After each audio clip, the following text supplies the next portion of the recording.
Do you want to know why adult children are cutting off their parents? Well, you're not alone. It is an increasing problem. I'm Nicholeen Peck, and I teach all about parenting, good communication, and how to build strong family bonds. And in this video, we're talking about that estrangement that is happening in the parent-child bond.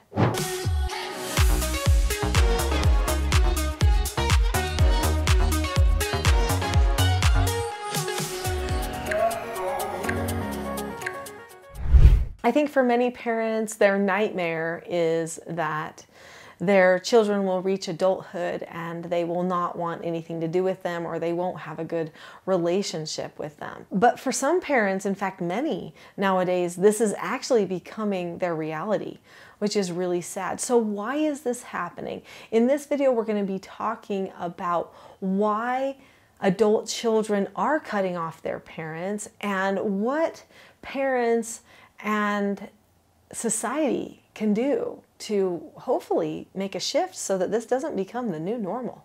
I can't even tell you how many parents I have met with who have just cried and hugged me and said, "Is there any hope?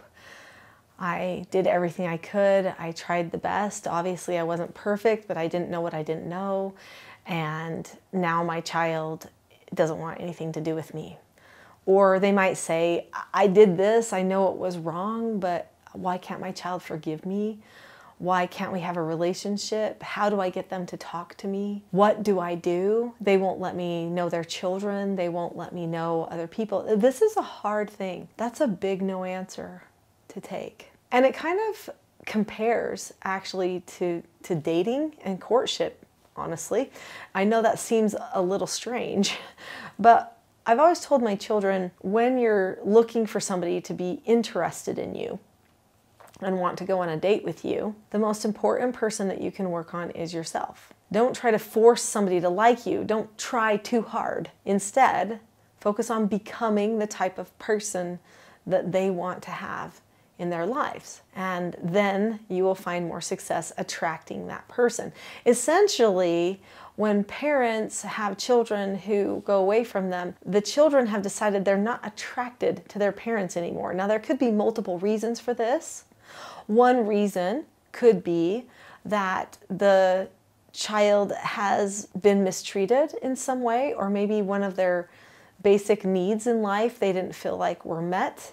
And so they harbor a bad feeling about that. And maybe the parent is narcissistic, controlling, emotionally, psychologically abusive. Well, then yeah, the only way to fix your life is to get away from that person. I mean, there's always those extreme circumstances, right? And in that case, if you're that parent looking on, boy, work on yourself. Work on you. Be honest with yourself. Repent. Change. Say, I'm not the person that my child needs, and what do I do about that? You know, that's hard. That's a hard one to take. I think most parents probably are wondering, after we used to have a good relationship and we've never had an angry relationship, and I don't think I'm controlling, and I've tried really hard to be principled, but still my child is putting up walls and cutting me out of their life. How did this happen?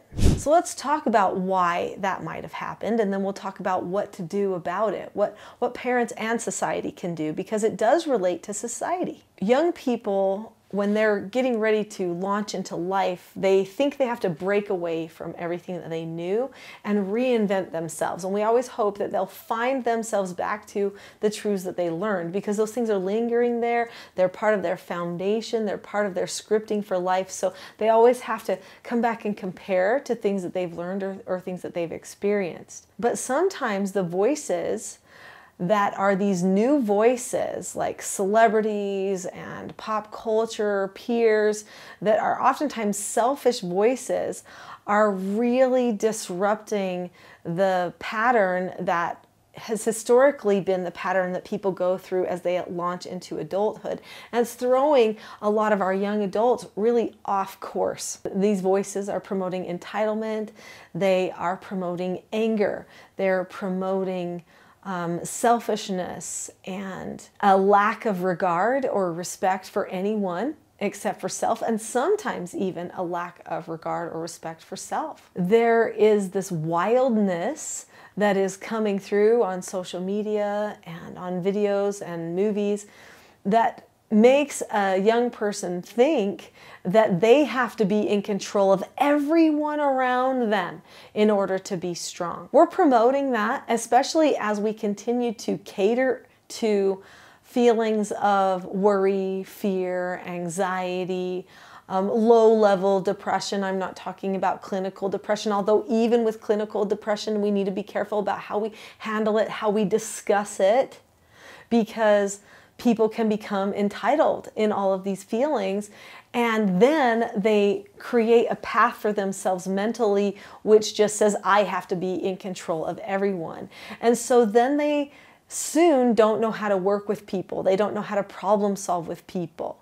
They just only know that they're going to be in control. They're taught things sometimes on social media that if they are not in control, then that means they're not safe.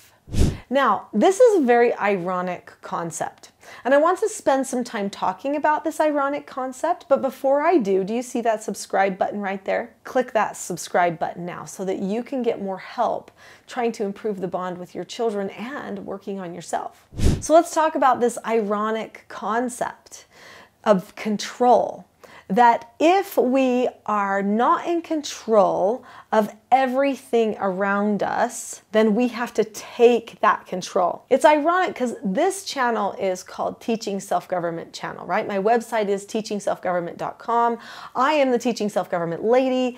The concept, the principle of self-government is everlasting. It leads to freedom. Always, for people who apply it. And what that means is they are in control of themselves. But it doesn't mean that you get to be in control of everyone else. And it also does not mean that you will be perfect all of the time. And the messages targeting our young adults are that you will control everybody else and that will make your life perfect. Then you will feel perfect. This sets them up for massive amounts of disappointment and frustration in their lives because you can't control everyone else, but that's what everyone is trying to do. So when they are distancing themselves from you, what they're saying is, I don't want to hear what you have to say, and I want to be in control of you. So this is a control tactic. You need to recognize that. You might have to bring it to their attention that, you know, when you push someone away, it's because you're trying to control me. Obviously, they don't want you controlling them. And if they're adults, you shouldn't be controlling them, right? That's one thing. And they may need to stand up for themselves. That's important. But should they control you to get you not to control them? No. There's a lot of irony in that. In order to make it so that you can't control them, they should be focusing on controlling themselves. And you should be doing the same. If you don't want your children to be controlling you, which is what they're trying to do, with this particular manipulation, then your focus needs to be on controlling yourself, working on your own calmness, working on your own communication. Don't react to things. Describe instead. Be self-governed. It is possible. I'm living proof of that, actually, because my tendency would definitely be to control other people. But I recognize there's no truth in that. That's not the way to find peace and security. The only way is to control myself and then to serve the other people. If you want to repair your relationship with your child, serve your child. Don't bend to their idea of what is fully attractive in all ways, especially morality ways. Maintain your morals, maintain your beliefs and your standards. They need that because they'll probably come back to it at some point. You will be the example of the person who didn't change when they did change, and that will give them permission to return to values if they've left those. But when it comes to relationship, try to be attractive. Invite them to be part of your relationship. If they don't want it, don't take it personally. That's also attractive. If they don't feel like they can control your emotions by distancing from you, that's also attractive. Then suddenly you're strong and they recognize, okay, well, I feel like I'm not hurting them. Maybe we've moved past these problems. Maybe everything's okay. I also am a big advocate for discussion. Bring a third party with you. Talk about stuff, you know? Maybe it's just a trusted friend. Could be a therapist or somebody, but maybe it's just grandma. She loves you both. Say, Grandma, can you help us have a conversation? Can you mediate for us? Clearly there's been a problem. I want to know what it is, but I don't want the conversation to turn into an argument. So can you help us? Have a conversation, discuss things. They probably want closure just as much as you do. When you move on, it might not feel the same for a while. That's okay. Let it happen. Accept the no answer. Really, that's what this is about for you as the parent, is accepting a no answer, and that's one of our vital skills for self-government. This whole process of you working on you talking about things with them, and you deciding not to take their behavior personally, is you disagreeing appropriately with your situation and accepting no answers. These are 2 of the 4 basic skills for self-government success. There is a full-length class all about disagreeing appropriately that I recently did here on this channel. I think that if you understand disagreeing appropriately better, you might help that child disagree appropriately with you before it's too late. You might teach them, how about we learn this skill so that we can talk to each other better? And you might be able to develop a disagree appropriately mindset so that you're seeking to understand them more and your communications hit their mark. Go to that full class about disagreeing appropriately now. I'll see you there.